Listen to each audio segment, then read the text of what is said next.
Prontinho, pode iniciar. Certinho. Boa noite a todos. Vou estar dando início à minha terceira aula de Química Geral. E, primeiramente, vou estar passando o desenvolvimento de uma matéria nova e depois vou meio que fazer um resumo de tudo que nós vimos nesse módulo, certo? Então, vamos lá. Vamos começar falando um pouquinho sobre estequiometria química, né? Então, qual que é o objetivo da aula, né, de estequiometria, né? O objetivo é fornecer uma visão detalhada sobre os princípios da estequiometria e sua aplicação em processos industriais.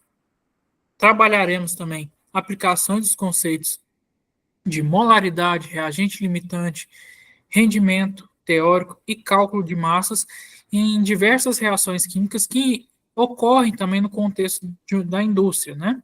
Além disso, nós veremos a importância da estequiometria no controle de processos industriais para otimizar, no caso, a produção e minimizar os resíduos. Bom, a estequiometria, pessoal, é a área da química que estuda as relações quantitativas entre os reagentes e os produtos em uma reação química. O termo deriva do grego, significando medida dos elementos. Em termos práticos, né, a estequiometria nos permite calcular quanto de massa substância é necessário, quanto de massa de cada substância é necessário para que uma reação ocorra e quanto de produto será formado. Na indústria química, a estequiometria é essencial para prever a quantidade de matéria-prima necessária para a produção de um determinado produto. Além disso, ela auxilia no cálculo de subprodutos e resíduos gerados, o que é crucial para a sustentabilidade e economia de um processo. Bom, quais que são os conceitos básicos, né, da estequiometria, né?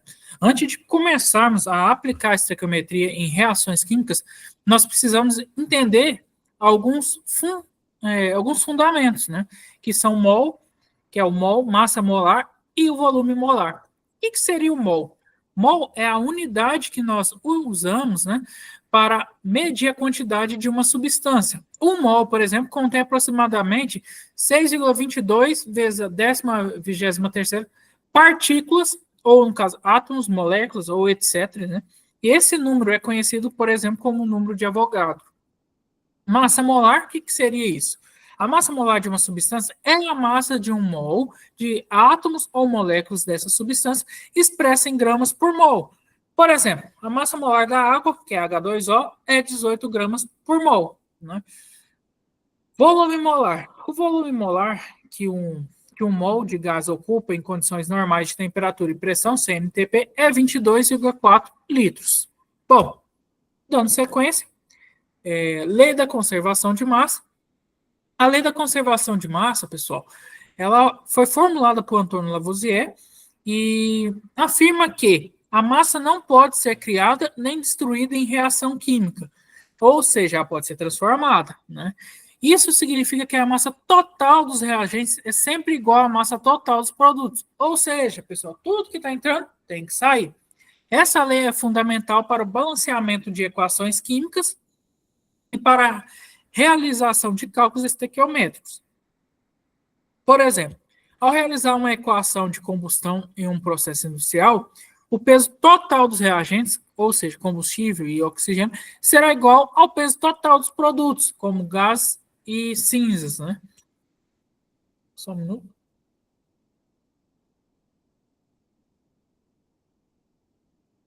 Desculpem. Equações químicas balanceadas, por exemplo. Para utilizar a estequiometria, precisamos primeiro entender como balancear as equações químicas. Uma equação química mostra como os reagentes se transformam em produtos durante uma reação. Para que uma equação esteja balanceada, o número de átomos de cada elemento deve ser o mesmo dos dois lados da equação. Isso é necessário porque, de acordo com a lei de conservação de massa, os átomos não podem ser criados nem destruídos em uma reação química. Como eu disse anteriormente, eles podem ser transformados.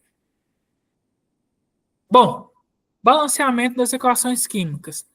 Como que a gente pode fazer isso, né? O balanceamento, ela envolve os seguintes passos. No caso, nós temos que escrever a equação não balanceada e liste os reagentes e os produtos dessa reação, né?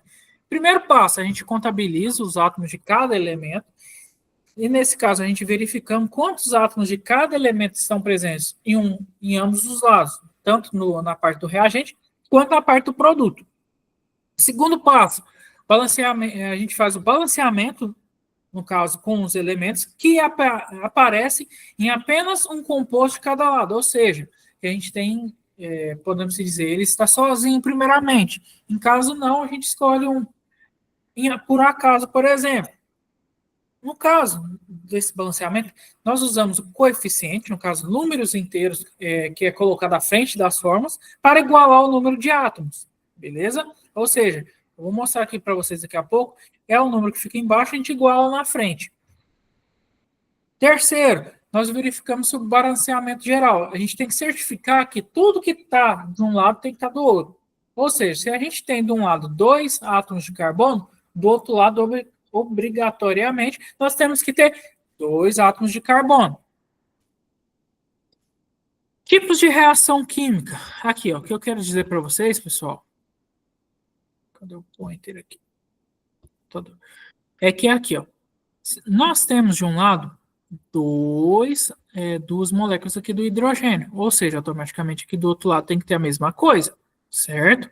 Ou seja, se aqui foi 2 vezes 2, nós temos 4, então automaticamente do outro lado nós temos também ter 4 hidrogênios.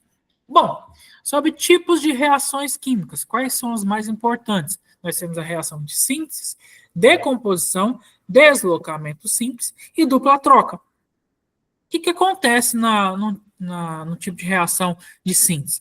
2 ou mais reagentes se combinam para formar um único produto, certo? Já na decomposição, um único composto se decompõe em 2 ou mais produtos. Exemplo, H2O2, que vai se decompor e formar H2O mais O2, certo? O da síntese, por exemplo, nós temos H2 mais O2, que vai formar H2O. Deslocamento simples. Um elemento desloca outro um elemento desloca outro em um composto. Ou seja, nós temos aqui, ó, zinco mais HCl. O que vai virar aqui? Zn, né, que é o cloreto de zinco, Cl, mais H2, né, que no caso um deslocou o outro formando uma nova molécula. Dupla troca, 2 compostos trocam íons entre si. No caso aqui nós temos AgNO3 mais NaCl, que vai formar AgCl mais NaNO3, que houve uma troca entre íons ali. Bom, só um minuto.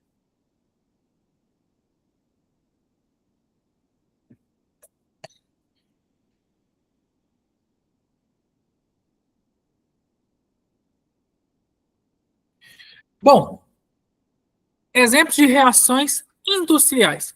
A estequiometria é aplicada diretamente em processos industriais, pessoal. 2 exemplos que temos grande relevância é a síntese da amônia e a produção do ácido sulfúrico, né? A síntese da amônia acontece pelo processo de Haber-Bosch, né? E acontece a reação do nitrogênio com o hidrogênio para produzir, no caso, a amônia, e é uma das mais importantes na produção de fertilizantes. A equação balanceada é N2 mais 3H2, que forma NH3, que é a nossa amônia, 2NH3. Né? Produção de ácido sulfúrico pelo processo de contato. Né? Nessa reação, o dióxido de enxofre é oxidado a trióxido de enxofre, que é então convertido em ácido sulfúrico. Ou seja, nós temos 2 moléculas de SO2 mais O2, que vai formar nosso ácido sulfúrico. Reações molares. A reação molar entre os reagentes e os produtos em uma reação química é determinada pela equação balanceada, que é, por exemplo, na reação do 2H2 mais O2, que forma 2H2O. Para cada 2 mols de H2 que reagem, 1 mol de O2 é consumido e 2 mols de H2O são formados. Essas relações são essenciais para calcular as quantidades de reagentes necessários ou de produtos formados, permitindo que indústrias químicas ajustem, no caso, as proporções para maximizar a eficiência de seus processos, né? Bom, cálculos estequiométricos, sim, simples. Como que é feito esses cálculos estequiométricos, pessoal? Para realizar um cálculo estequiométrico, nós seguimos as seguintes etapas, né? Primeiro, nós temos que fazer o balanceamento da equação química. Segundo, nós temos que converter a quantidade conhecida para mols. Depois, o terceiro, nós temos que usar a relação molar para a equação balanceada. E, por fim, converter o mols para a unidade desejada. Então, vamos fazer um exemplo aqui, né? Vamos lá, desculpa minha letra aqui. Mas é o seguinte, o que o exercício nos pede? Aqui nós temos a reação já balanceada da síntese de amônia, N2 mais 3H2, que forma 2NH3. O que o problema nos pede, né? Quanto de H2 em gramas é necessário para reagir completamente com 10 gramas de N2? Bom, vamos lá. Vou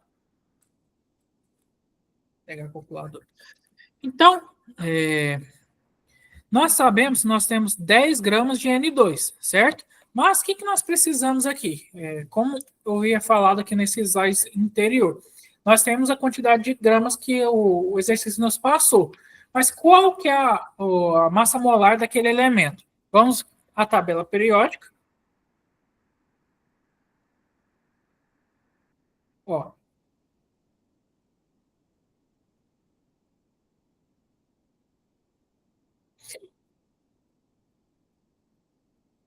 Só um minuto.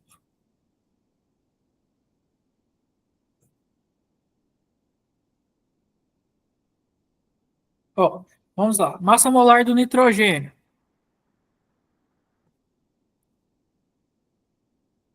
Peraí que eu tenho que pegar o mouse aqui, pessoal. Desse jeito vai dar, não.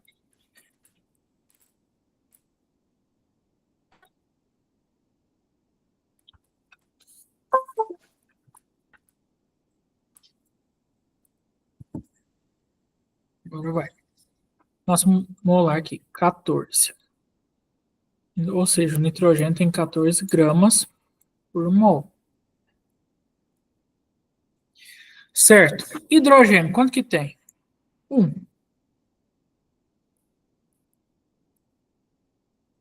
1 grama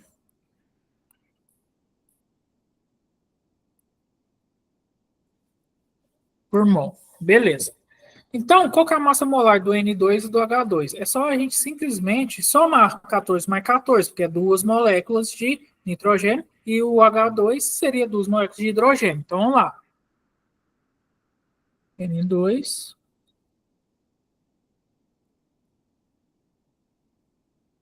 14 mais 14 é igual 28. H2 vai ser igual a 1 mais 1, que dá igual a 2. Isso aqui tudo em gramas por mol.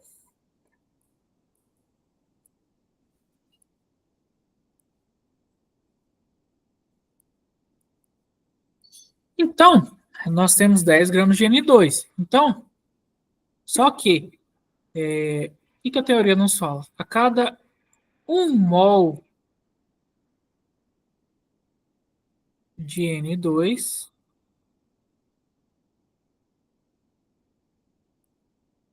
nós temos 28 gramas da molécula.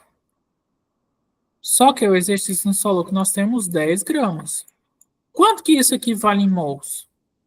Né? X. Multiplicamos cruzado. X vai dar igual a, que vai ser 10 vezes 1, 28 vezes x. Depois a gente pega o 28 e passa para baixo dividindo. Então, 10 dividido por 28. O x vai ser igual 0, teremos, no caso, 0,357 mol, que aqui a gente já não tem mais gramas, que as unidades aqui se anulam, mol de N2. Ou seja, vamos anotar isso. 10 gramas é igual a 0,357 mol de N2. Agora vamos pegar aqui, ó. A borracha aqui.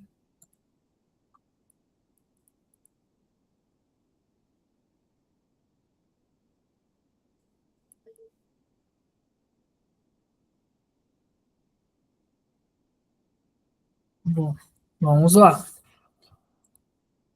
Próximo passo. Agora passa esse mol que nós temos de N2 para o hidrogênio. Qual que é a nossa relação molar? Aqui não tem nada, quando não tem nada é 1. Aqui nós temos 3, então vai ser 1 para 3. Então o que isso quer dizer? A cada uma molécula que nós temos de N2 equivale a 3 de hidrogênio. Então aqui embaixo nós teremos o 0,357. E quanto que ele vai valer para hidrogênio? Multiplica cruzado. Então, 3 vezes 0,357. Então, nós teremos um valor de... Aqui a gente acabou de converter para hidrogênio. 1,07 H2 mol. Nós estamos em mols ainda. O que nós temos que fazer? Agora nós temos que transformar esse mol em gramas, que aí a gente finaliza o exercício. Então vamos lá. Então nós sabemos que para o hidrogênio, a cada 2 gramas,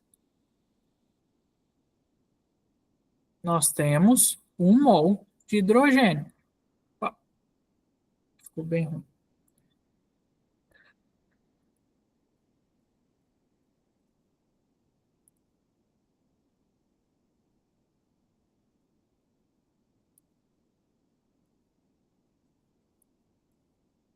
H2. Só que nós encontramos que nós temos 1,07 mol. Então, quanto que isso equivale? Vamos lá, 1,07 vezes 2. Nós teremos, então, 2,14 gramas de H2. Ou seja, o que o exercício nos perguntou? Quanto de H2 em gramas é necessário para reagir completamente com 10 gramas de nitrogênio? Ou seja, o que nós acabamos de calcular? Que nós precisamos de 2,14 gramas de H2. Beleza? Dando sequência. Aqui nós temos a solução, que é nada mais o resultado que nós encontramos anteriormente, que a equação já está balanceada, no caso, né? Convertemos os 10 gramas para mols, que encontramos 0,357. Depois, usamos a relação molar, que é 1 para 3, né? No caso, que serão 0,357 vezes 3, que aí encontramos que nós temos no nosso exercício aqui 1,07 mols de H2, e aí nós transformamos para gramas, que encontramos no final 2,142. E isso que nós precisamos para consumir 10 gramas de nitrogênio, certo?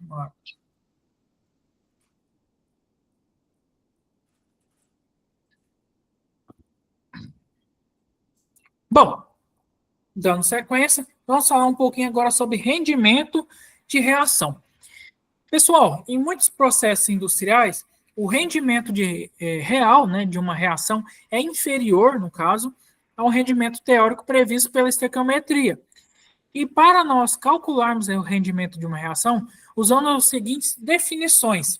Um deles, rendimento teórico, né, a quantidade máxima de produto que pode ser formada, calculada a partir da estequiometria da reação, rendimento real, que é a quantidade efetiva de produto obtido, e o rendimento percentual, que é calculado pela fórmula rendimento real dividido pelo teórico vezes 100%. A otimização dos processos industriais busca, no caso, pessoal, reduzir essa diferença para aumentar a eficiência e minimizar desperdício. Ou seja, quanto mais próximo de 100%, melhor. Né? Bom, reagente limitante. O que seria o reagente limitante? Né? É aquele que se consome totalmente primeiro em uma reação química, limitando a quantidade de produto que pode ser formado. Nesse caso, identificar o reagente limitante é crucial, pessoal, em um processo industrial para maximizar a eficiência de um uso de reagentes, por exemplo. Bom, sobre a questão do exemplo aqui. O que nos pede reagente limitante? Em uma reação onde 10 gramas de nitrogênio reage com 2 gramas de hidrogênio, qual será o reagente limitante? Aqui, pessoal, a única diferença é que a gente já tem a quantidade de hidrogênio que foi estipulado pelo exercício. Então, primeiramente, a gente faz a proporção, transforma essas gramas em mols, ou seja, nitrogênio, como eu já havia falado no exercício anterior, ele tem 28 gramas por mol, ou seja, 10 dividido por 28, nós encontraremos que nós temos na nosso exercício 0,357 mols. Já o hidrogênio, aqui a gente deu que nós temos 2 gramas, e o hidrogênio é 2 gramas por mol, a massa molar dele. Ou seja, a gente tem 1 mol. Só que, se a gente fazer aquele exercício anterior, a gente colocar aqui, pessoal, nós veremos que nós precisamos, para consumir essas 10 gramas de nitrogênio, 1,071 mols de H2. Só que nós só temos 1 mol, né? Então, portanto, o N2 estará em excesso e o nosso reagente limitante é o H2, beleza? Bom, excesso de reagente. O excesso de reagente é aquele que sobra após o término da reação, e o reagente em excesso é importante para alguns processos industriais, pois ele pode aumentar a taxa de reação ou ser reaproveitado. No caso, um exemplo no nosso exercício anterior, que o N2 estava em excesso, né? Reações em solução. O que seria isso? Em muitos processos industriais, os reagentes são utilizados em solução. A concentração das soluções, desculpa, é expressa em molaridade, né, esse M maiúsculo, que representa o número de mols de soluto por litro de solução. A molaridade é usada em cálculos estequiométricos envolvendo reações em solução para determinar a quantidade de reagentes dissolvidos, beleza? Bom, reações gasosas. Quando nós lidamos com gases, pessoal, o volume de um gás ele pode ser utilizado em cálculos estequiométricos. A relação entre pressão, volume e número de mols de um gás ela é descrita pela lei dos gases ideais, que é PV igual a nRT, em que o P significa pressão, o V volume, o N número de mols, o R constante de gás e o T temperatura. Bom, aplicações industriais da estequiometria. Pessoal, a estequiometria ela tem inúmeras aplicações na indústria, né? Na indústria de fertilizantes, por exemplo, é utilizada para otimizar a produção de amônia e ácido nítrico, controlando, no caso, as quantidades de reagentes e produtos. Na indústria alimentícia, a estequiometria é fundamental para controlar as reações durante a fabricação de produtos processados e assegurar a eficiência de processos como a fermentação e a pasteurização. Resíduos industriais e sustentabilidade, pessoal. A estequiometria também é essencial para minimizar a geração de resíduos em processos industriais e a identificação precisa dos reagentes limitantes é o balanceamento adequado das equações químicas que permitem, no caso, que as indústrias otimizem suas operações, reduzindo o desperdício de matérias-primas e o impacto ambiental. Bom, por fim, Vou deixar esses exercícios para vocês depois treinarem, beleza?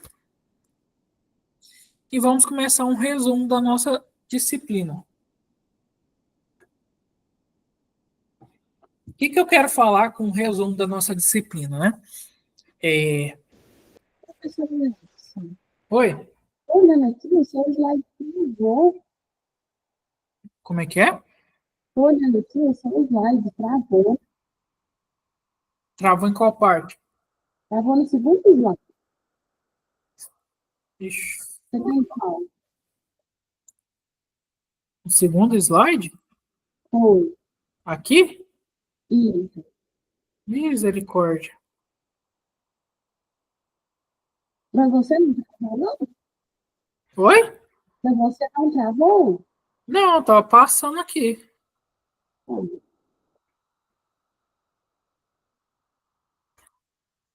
Dá Eu uma tenho que- voltadinha nele, porque às vezes pode ser. Travou só para mim, porque aqui está perto. Então, da sequência? Pode dar. Tá. E aí depois do final, só volta de novo. Hã? Continua no que você parou e depois no final tem uma recapitulada mesmo. Tá, então eu vou dar sequência, qualquer coisa depois faz essa Certo? outra parte de novo, né? E Tá, beleza. Nossa, peraí.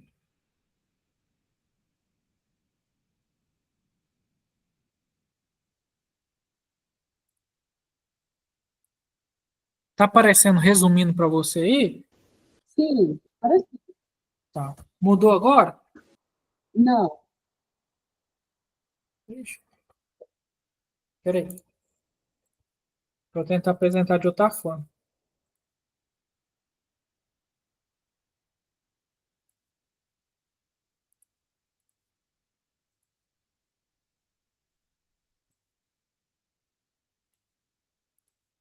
Tá aparecendo? Sim, resumindo. Agora mudou? Agora mudou. Ah, tá. Então qualquer coisa depois a gente faz uma alteração para mostrar a parte anterior, né? Certinho. Então, beleza. Então, pessoal, vamos fazer um resumão da nossa disciplina, né? Para fixar mais isso com vocês. Então, vamos lá. Vamos falar um pouquinho agora sobre estrutura atômica, né? O conceito, né? A palavra átomo, né? Ela vem do grego, né? E significa indivisível. Na Grécia Antiga, os filósofos já acreditavam que a matéria era formada por pequenas partículas chamadas de átomos, né? Porém, suas ideias não eram baseadas em experimentos. E foi John Dalton, lá no século. Desculpa aí, só um minutinho.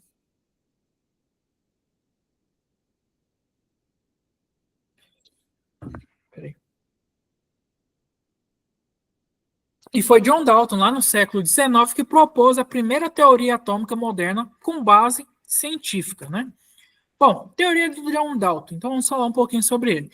Dalton acreditava que o átomo era uma esfera maciça, indivisível e sem estrutura interna, né? Como se fosse uma bola de bilhar. Segundo ele, o átomo era a menor porção de um elemento que poderia participar de uma reação química. Esse modelo foi muito importante no caso, mas foi superado à medida com que novas descobertas ocorriam, né? Depois disso, houve a descoberta dos elétrons pelo modelo de Thomson, né? Thomson, Joseph Thomson, ele descobriu o elétron por meio de experimentos com ampolas de Crookes, né? Ele percebeu que existiam partículas negativas dentro do átomo, né? E assim o átomo não poderia ser indivisível como pensava Dalton, né? Thomson propôs o modelo conhecido como pudim de passas, que era uma esfera positiva com elétrons negativos incrustados. Depois, em 1911, ocorreu o modelo de Rutherford. Rutherford realizava um experimento bombardeando uma lâmina de ouro com partículas alfa. Ele percebeu que o átomo possuía uma região densa e positiva, que no caso era o núcleo, né? E o restante do átomo seria praticamente o vazio, com os elétrons girando ao redor do núcleo. Esse modelo ficou conhecido como modelo planetário do átomo. Depois disso, Bohr e seus níveis de energia. Em 1913, Niels Bohr aperfeiçoou o modelo de Rutherford. Ele propôs que os elétrons giram em órbitas circulares ao redor do núcleo, chamados de níveis de energia. Cada órbita tem uma energia bem definida e os elétrons não podem existir entre essas órbitas. Esses níveis foram representados pelas letras K, L, M, N, O, P e Q. É aquele velho estudo que nós temos das camadas de energia quando nós vamos fazer aquela distribuição eletrônica. Bom, sobre partículas e núcleo atômico. Mais tarde foi descoberta a terceira partícula subatômica, o nêutron. Com isso, pessoal, compreendemos que o núcleo do átomo ele é composto por prótons, que são positivos, e nêutrons, que são neutros, e que quase toda a massa do átomo está concentrada nele, né? Os elétrons continuam girando em torno do núcleo, formando, no caso, a eletrosfera. Sobre a distribuição eletrônica ela mostra como os elétrons se organizam ao redor do núcleo, desculpa. Eles ocupam camadas ou níveis de energia identificadas pelas letras K até a Q, e cada camada comporta uma quantidade máxima de elétrons. Por exemplo, a camada K ela comporta até 2 elétrons, a camada L até 8, a M até 18 e assim por diante. Subníveis ainda de energia. Agora seria. Além das camadas, os elétrons ocupam subníveis dentro da camada, né, que seria S, P, D e F, que é aquela distribuição eletrônica, pessoal. Cada subnível comporta um número máximo de elétrons, S comporta, no caso, 2, P comporta 6, o D, 10 e o F, 14. A distribuição eletrônica, ela completa de um elemento, a distribuição completa de um elemento, ele segue uma ordem baseada nos níveis e subníveis definidos pelo diagrama de Lewis-Pauli.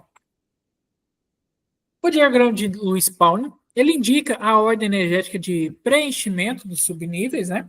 E os elétrons ocupam os orbitais de menor energia primeiro, seguindo, no caso, a ordem de 1s, 2s, 2p, 3s, 3p, 4s, 3s. Ou seja, você vai preenchendo a tabela em diagonal. E assim por diante. Esse conhecimento ele é essencial para compreender a configuração eletrônica dos elementos e suas propriedades químicas. Bom, sobre a tabela periódica, pessoal. É uma forma, no caso, organizada de apresentar todos os elementos químicos conhecidos. O primeiro cientista a propor uma organização dos elementos foi Dmitry Mendeleev, em 1869. Ele organizou, no caso, os elementos por ordem crescente de massa atômica e agrupou aqueles com propriedades semelhantes. Mais tarde, por exemplo, Henri Moseley descobriu que a propriedade mais fundamental era o número atômico e reorganizou a tabela com base nela, criando, no caso, a tabela periódica como nós conhecemos hoje. Estrutura da tabela periódica. Ela é composta por linhas horizontais, chamadas períodos e colunas, e as verticais, chamadas de grupos ou famílias. Os elementos são organizados de acordo com o seu número atômico crescente, né? E os períodos indicam o número de camadas de elétrons que um átomo possui, enquanto os grupos indicam, no caso, a quantidade de elétrons na camada de valência dos elementos. Grupos e famílias. Eles são numerados de 1 a 18, e os elementos de um grupo, de um mesmo grupo, geralmente possuem propriedades químicas semelhantes. Alguns grupos possuem nomes específicos, como, por exemplo, grupo 1, que são os metais alcalinos, grupo 2, que são os metais alcalinos ferrosos, grupo 17, que são os halógenos, grupo 18, que é os gases nobres. Sobre a classificação dos elementos. Os elementos da tabela periódica, eles podem ser classificados em metais, ametais, semimetais e gases nobres. Os metais são bons condutores de eletricidade e calor e são maleáveis e dúcteis. Os ametais são mal condutores, frágeis e geralmente gasosos ou sólidos quebradiços. Já os semimetais, eles possuem propriedades intermediárias, já os gases nobres, elementos estáveis com baixa reatividade.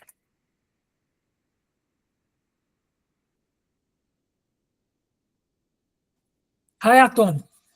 O raio atômico é a medida do tamanho do átomo na tabela periódica.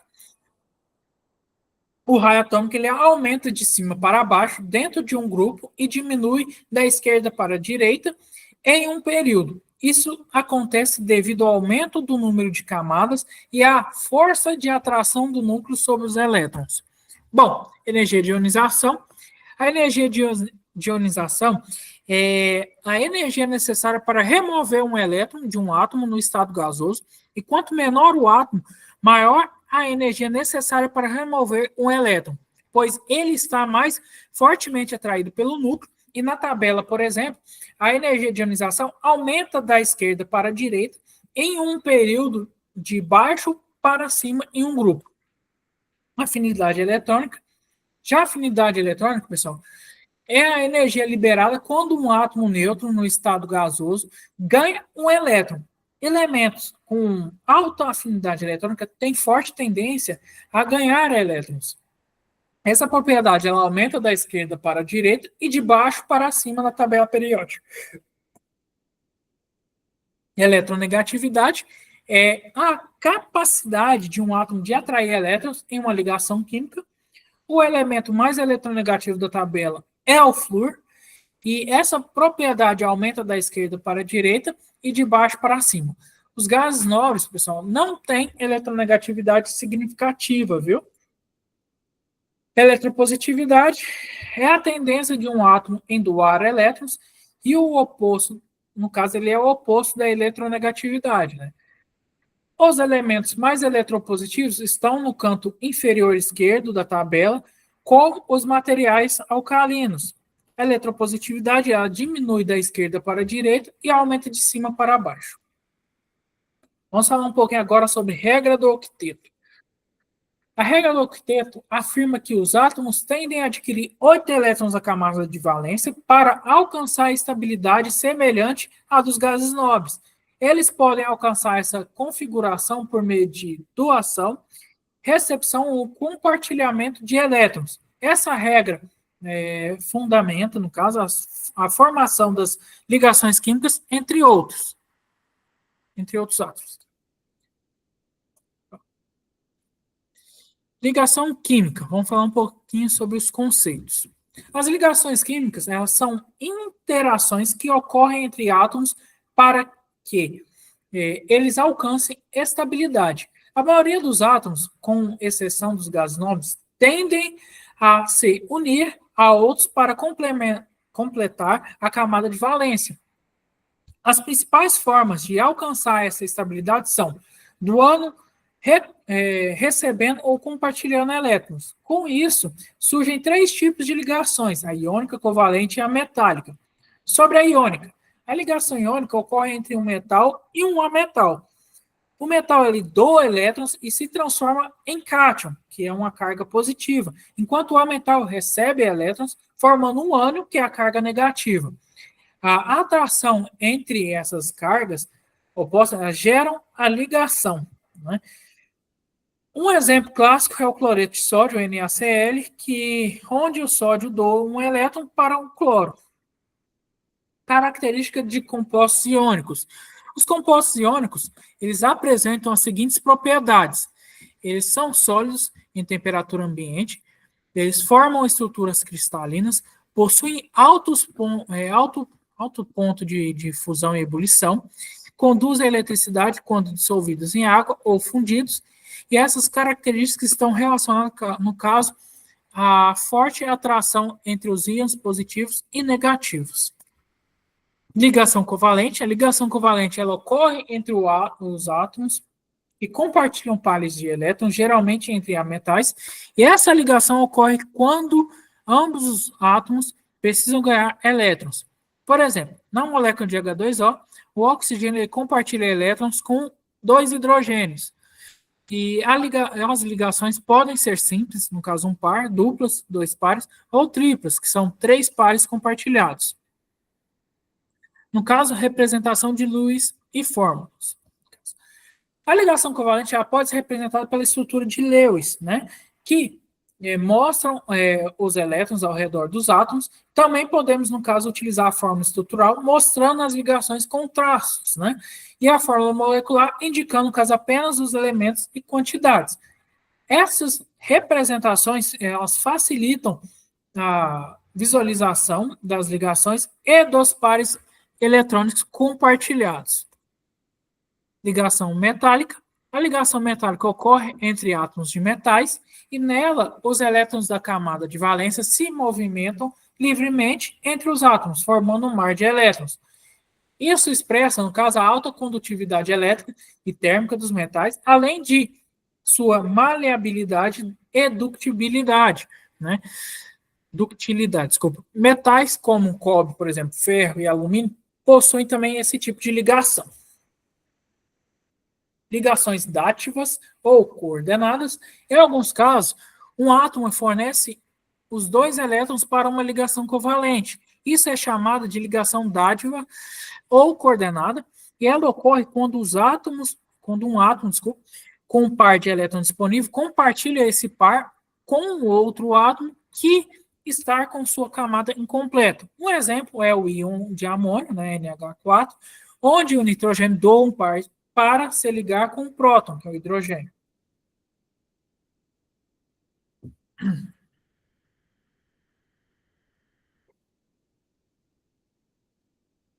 Octeto expandido. Alguns átomos, especialmente os do terceiro período da tabela periódica em diante, podem ultrapassar os 8 elétrons na camada de valência. Isso ocorre devido à presença de orbitais disponíveis para acomodar os elétrons, né? Um exemplo é o hexafluoreto de enxofre, SF6, onde o enxofre se liga a 6 átomos de flúor, formando 12 elétrons na camada de valência. Octeto incompleto, existe também casos em que os átomos se estabilizam com menos de 8 elétrons. Isso ocorre principalmente com elétrons como o berílio e o boro. Exemplo, o trifluoreto de boro, né, o BF3, em que o boro se liga a 3 átomos de flúor, somando apenas 6 elétrons ao redor do boro. Apesar disso, a molécula é estável devido à sua geometria e hibridização. Geometria molecular, no caso, né? A geometria molecular, ela representa a fórmula da molécula no espaço e depende do número de pares eletrônicos ao redor do átomo central. Usamos a teoria da repulsão dos pares eletrônicos da camada de valência, o VSEPR, para prever suas formas. Quanto maior a distância entre os pares de elétrons, mais estável é a geometria. Vamos agora, no caso, estudar os tipos mais comuns da geometria. Geometria linear. Ela ocorre quando os átomos central se liga a 2 outros átomos e não há pares de elétrons não ligantes, certo? Nessa configuração, os átomos se alinham em uma linha reta, formando o ângulo de 180 graus. Um exemplo é a molécula de dióxido de carbono, CO2, onde o carbono central se liga a 2 oxigênios por ligações duplas, com geometria perfeitamente linear. Geometria angular. A geometria angular ela aparece quando o átomo central se liga a 2 outros átomos, mas há outros pares de elétrons não ligantes. Esses pares eletrônicos empurram as ligações para mais próximo uma das outras, formando um ângulo menor que de 180 graus. Um exemplo é a molécula da água, onde o oxigênio se liga a 2 hidrogênios e possui 2 pares não ligantes, formando, no caso, um ângulo aproximadamente 104,5 graus. Geometria trigonal plana, ela ocorre quando o átomo central está ligado a 3 outros átomos, sem pares de elétrons não ligantes, e os 3 átomos se distribuem em torno do átomo central em um plano, formando um ângulo de 120 graus entre si. O exemplo é o trifluoreto de boro, BF3, onde o boro se liga a 3 átomos de flúor. Geometria piramidal ocorre quando o átomo central é ligado a 3 átomos e possui um par de elétrons não ligantes. Esse par causa uma repulsão que empurra as ligações para formar uma pirâmide. Um exemplo é a amônia, o NH3, onde o nitrogênio está no centro, ligado a 3 hidrogênios e com um par de elétrons isolado. Bom, geometria tetaédrica, né? A geometria tetaédrica, o átomo central se liga a 4 outros átomos e não possui pares não ligantes. Os átomos ficam distribuídos no espaço com ângulos de 109,5 graus entre as ligações. Um exemplo clássico é o metano, CH4, onde o carbono está no centro e se liga a 4 átomos de hidrogênio. Geometria bipiramidal trigonal. Essa geometria ela ocorre quando os átomos central está ligado a 5 outros átomos sem pares não ligantes. Os átomos se distribuem em torno do centro formando uma estrutura com 2 pirâmides, uma acima e outra abaixo do plano central. O exemplo é o pentacloreto de fósforo, PCl5. Geometria octaédrica. A geometria octaédrica ela aparece quando o átomo central se liga a 6 átomos ao seu redor. Essa é uma geometria simétrica com ângulos de 90 graus entre as ligações. Um exemplo é o hexafluoreto de enxofre, SF6, onde o enxofre está ligado a 6 flúor de forma uniforme. Polaridade das moléculas. Polaridade de uma molécula ela depende da diferença da eletronegatividade entre os átomos e da sua geometria. Se a distribuição dos elétrons for desigual, a molécula será polar, formando, no caso, polos positivos e negativos. Se for simétrica e as forças se cancelarem, será apolar. Exemplos, H2O é polar, CO2 é apolar, apesar de ligações, no caso, de terem ligações polares. Dipolo e momento dipolar. Moléculas polares, elas possuem um vetor chamado momento dipolar, representado por uma seta apontado para uma carga positiva e para a negativa. Quanto maior a diferença de eletronegatividade e a separação de carga, maior é o momento dipolar. Essa propriedade ela afeta a solubilidade, ponto de fusão e ebulição da substância, e moléculas como momento, no caso, moléculas com um momento dipolar, resultam em diferente de zero moléculas com momento dipolar resultante diferente de zero são polares.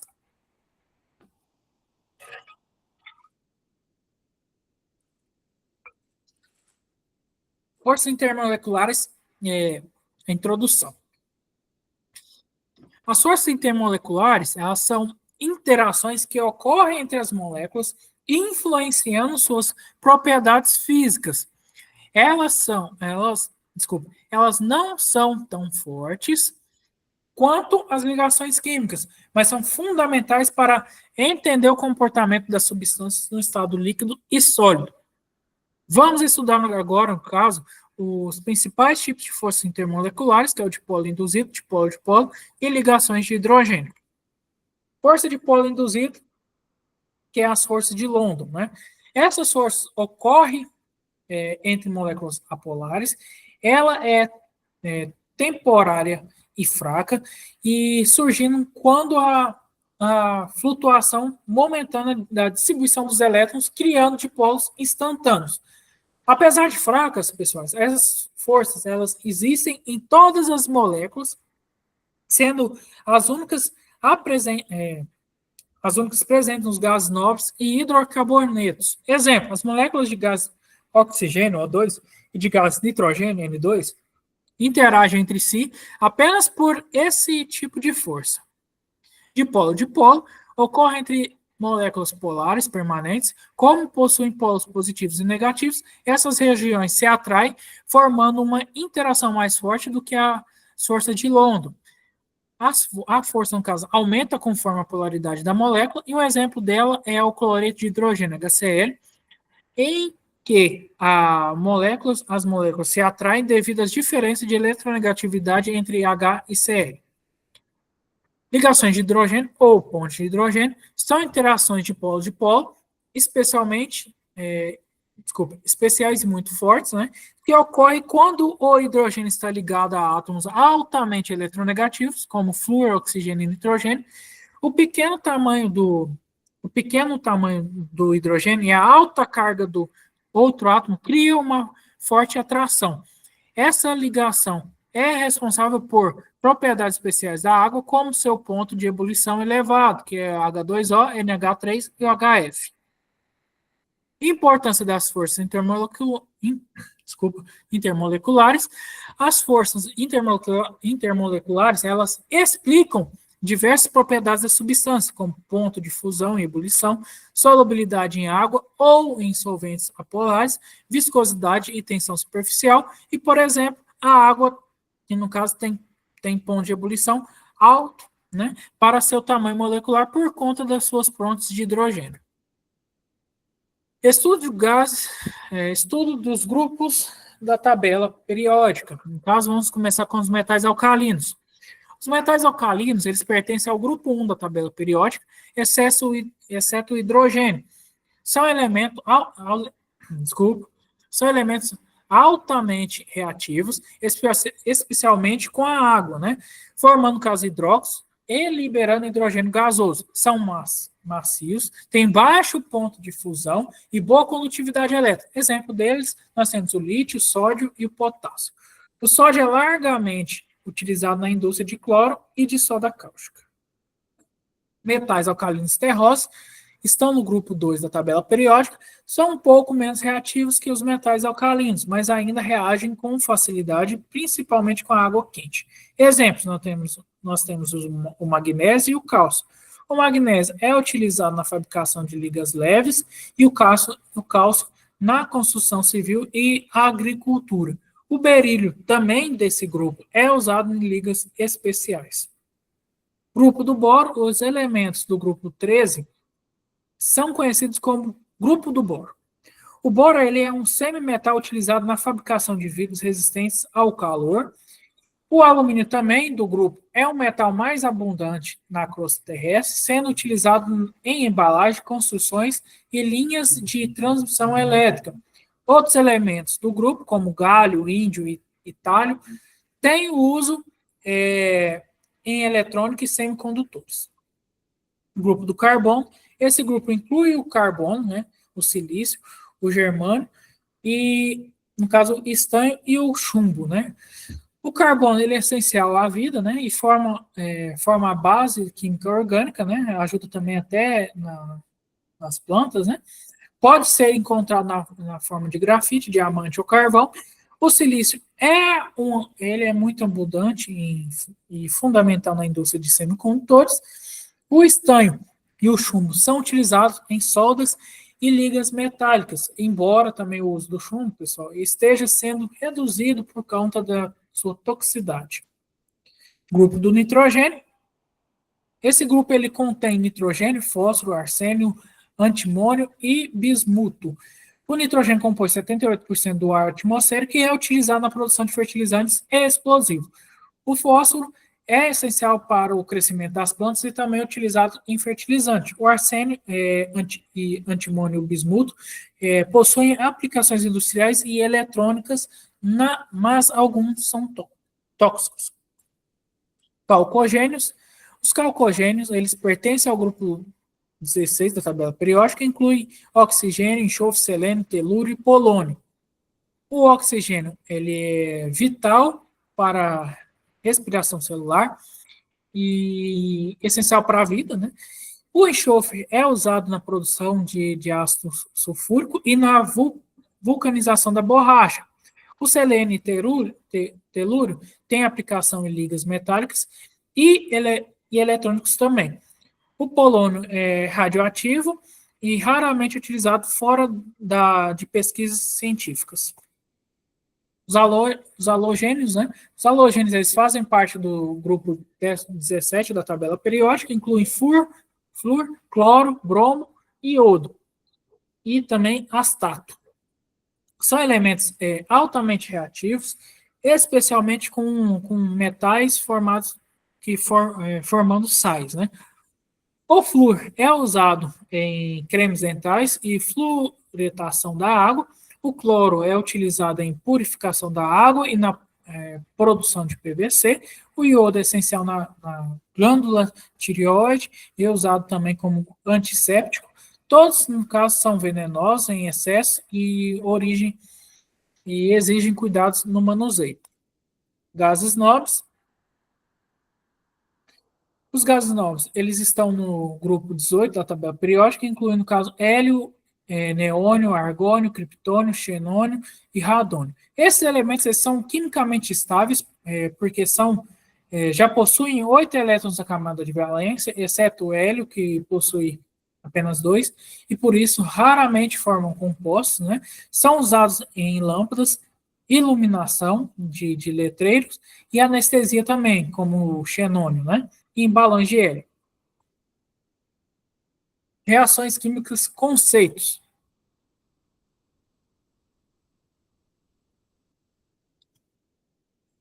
Reações químicas, conceitos. Reações químicas são transformações em que uma ou mais substâncias se convertem em outras diferentes.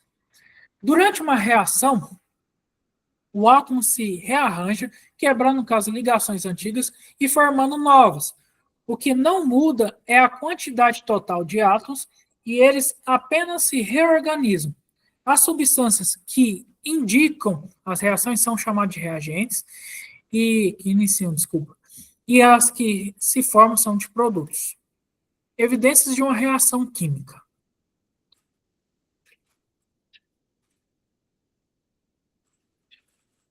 Podemos identificar que uma reação química ocorre por meio de sinais como formação de gás, mudança de cor, formação de precipitado, liberação de gás ou absorção de calor, emissão de luz, e sinais que indicam que novas substâncias são formadas. É isso que é uma evidência de uma reação química.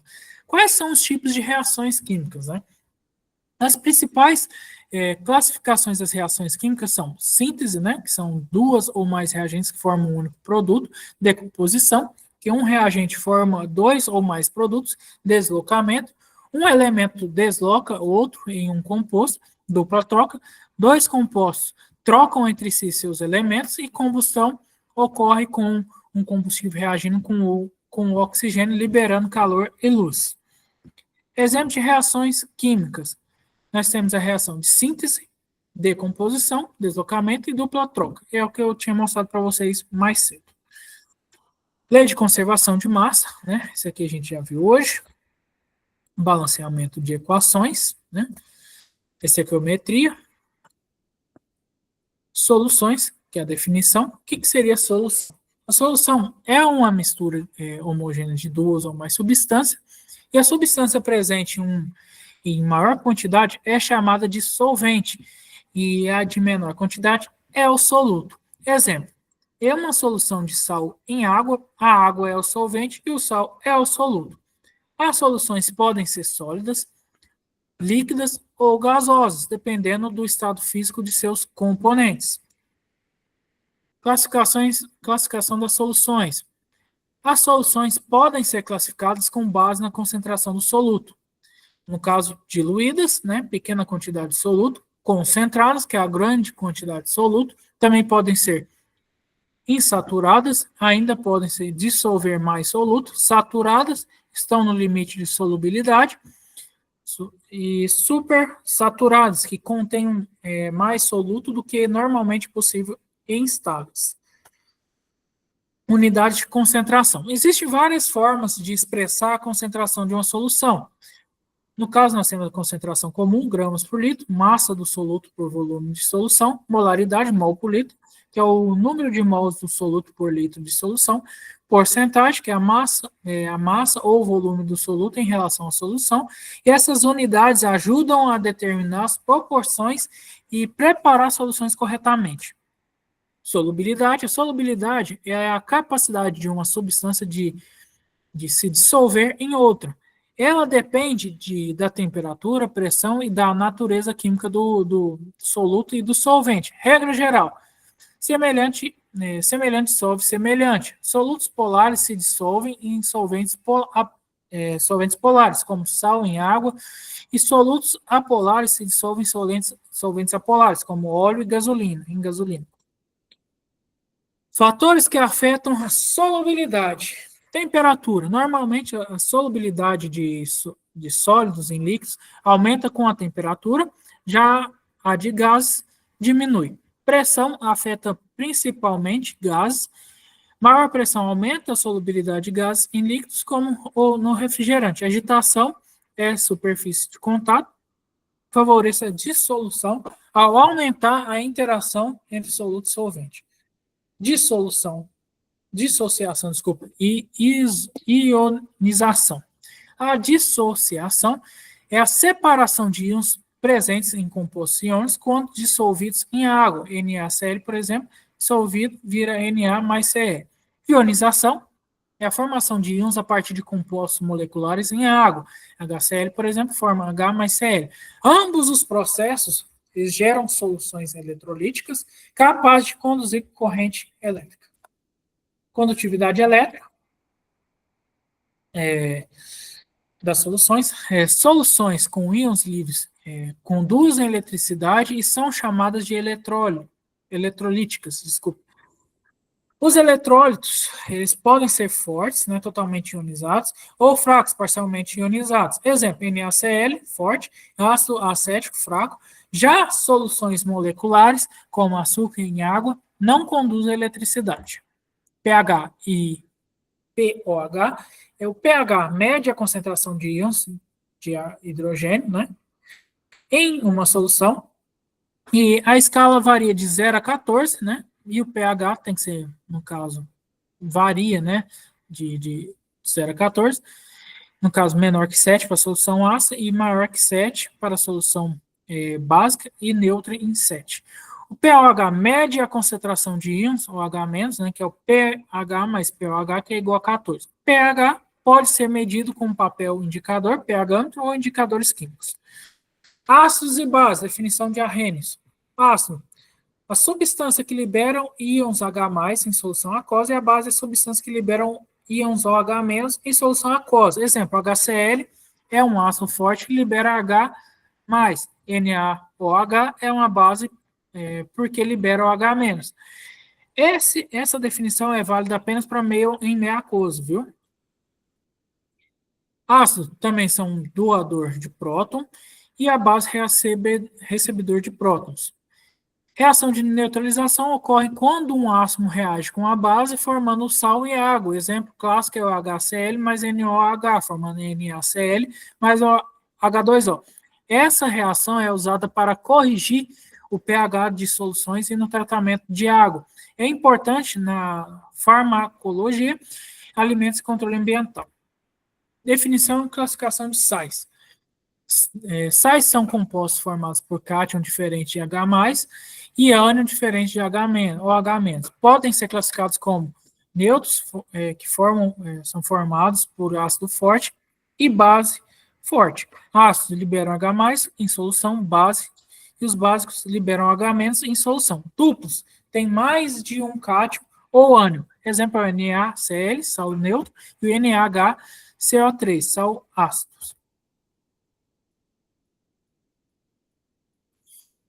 Reação de precipitação. São reações de dupla troca que formam um produto insolúvel chamado precipitado. Exemplo, AgNO3 mais NaCl e AgCl, sólido branco, mais NaNO3. Essas reações são comuns em análises químicas e teste de identificação de íons.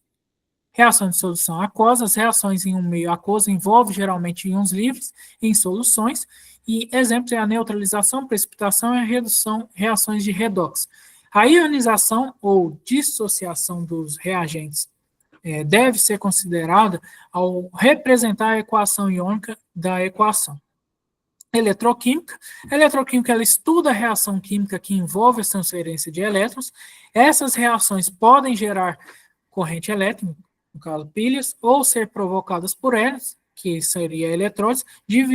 Dividimos, no caso, esse estudo em pilhas ou células galvânicas, né? Que seria a eletrólise. Geração de corrente. Nas pilhas, uma reação redox espontânea gera eletricidade. Um exemplo clássico é a pilha de Daniel, que utiliza os metais zinco e cobre.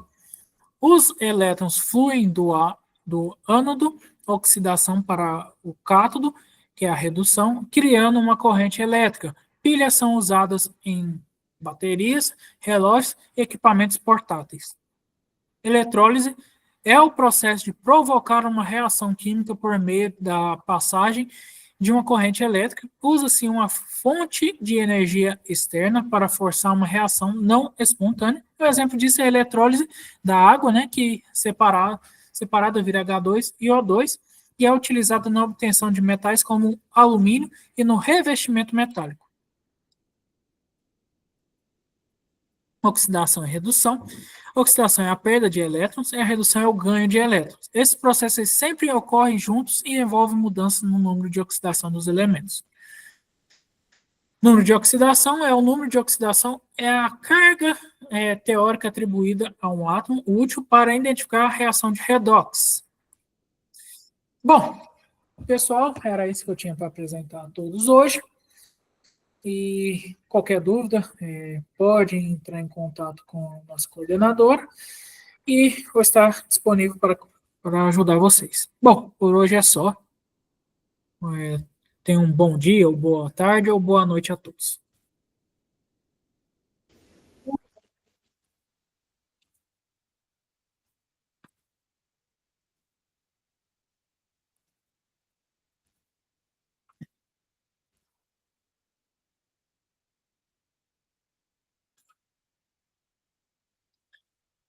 Por hoje é só.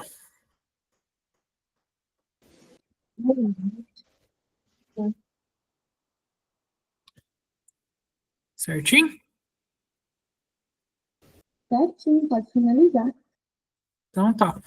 Tenha uma boa noite, viu? Com Deus.